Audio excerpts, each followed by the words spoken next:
Materi presentasi ini viral di platform SlideShare dengan jumlah tayang lebih dari 600.000 kali. Isinya menarik dan sangat universal karena dibutuhkan oleh siapapun yang memiliki tugas dan/atau kewajiban untuk memimpin. Judulnya dapat diterjemahkan bebas sebagai panduan bagi pemimpin dalam memotivasi karyawan di dunia kerja. Kita simak sama-sama penjelasannya dalam bahasa Indonesia.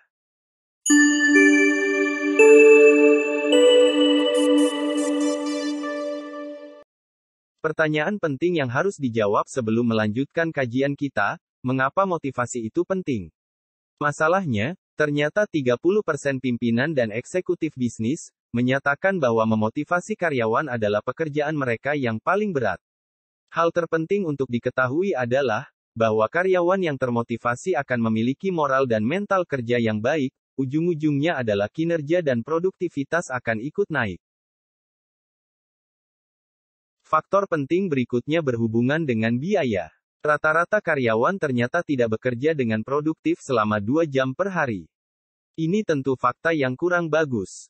Mereka adalah karyawan yang tidak atau kurang termotivasi dalam bekerja. Jika dijumlah secara total, kerugian yang ditimbulkan oleh faktor itu saja bisa mencapai miliaran dolar.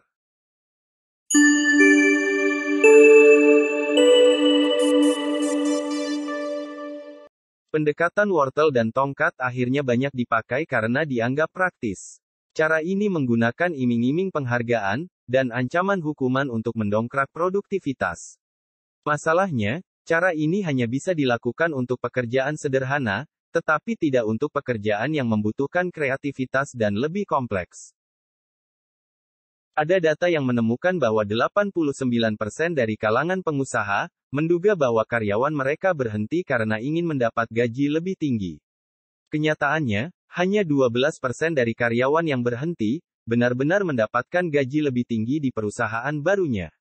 Kesimpulannya, uang adalah salah satu faktor penentu motivasi, namun jika karyawan diberi kompensasi cukup, insentif lain akan ikut mempengaruhi.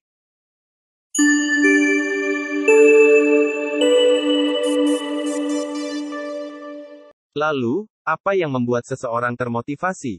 Pertama adalah otonomi, desakan untuk menentukan arah hidup. Kemudian keahlian, keinginan untuk membuat diri makin ahli atas suatu hal. Terakhir adalah tujuan, keinginan untuk berbuat sesuatu yang bermanfaat dalam hidup. Berikut adalah hasil survei yang bisa dijadikan sebagai acuan. Faktor apa saja yang menjadi pemicu motivasi yang efektif? Ada 3 hal yang signifikan yaitu pujian dari atasan, perhatian dari pimpinan, dan tanggung jawab yang makin besar. Hal tersebut berada di atas faktor-faktor motivator finansial seperti bonus, kenaikan gaji, dan pemberian saham.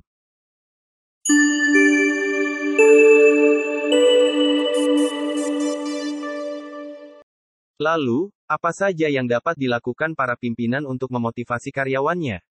Langkah pertama adalah dengan lebih banyak memberikan pujian. Kebetulan, materi presentasi ini disponsori oleh sebuah aplikasi manajemen. Melalui sistem tersebut pimpinan dapat memantau kemajuan pekerjaan tim. Atasan dapat dengan mudah memberi pujian kepada para pekerja yang berkinerja tinggi, juga memberi umpan balik jika ada hal yang harus diperbaiki.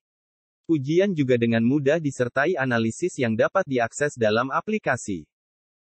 Langkah kedua adalah pemberian perhatian yang lebih. Usahakan untuk memperbanyak pertemuan 4 mata dengan para pekerja. Cara ini sangat efektif untuk membangun saling pengertian, walau membutuhkan waktu dan energi lebih banyak. Selalu berikan pandangan tentang gambar besar dan tujuan akhir dari pekerjaan. Gunakan objektif dan indikator kinerja untuk meyakinkan karyawan bahwa apa yang mereka lakukan sangat penting bagi pencapaian akhir perusahaan. Ada data yang menemukan bahwa hanya 40% karyawan yang mengerti dengan baik tujuan, strategi dan taktik perusahaan mereka. Langkah ketiga, berikan tanggung jawab yang lebih besar. Beberapa trik yang dapat dipakai adalah dengan memberikan tugas yang lebih menantang. Namun dengan menyediakan kebebasan yang lebih luas dalam mengeksekusinya. Sediakan juga ruang bagi karyawan untuk memberikan saran secara langsung ke pimpinan. Sebuah penelitian menemukan bahwa makin sulit suatu proyek, maka makin bangga pula para karyawan yang terlibat di dalamnya. Langkah keempat, bonus yang lebih baik. Pastikan bonus memang benar-benar signifikan dibanding gaji normal. Target tetap harus realistis namun sekaligus menantang. Sistem penghargaan ini harus selalu ditinjau ulang dan diubah jika diperlukan, tidak boleh stagnan.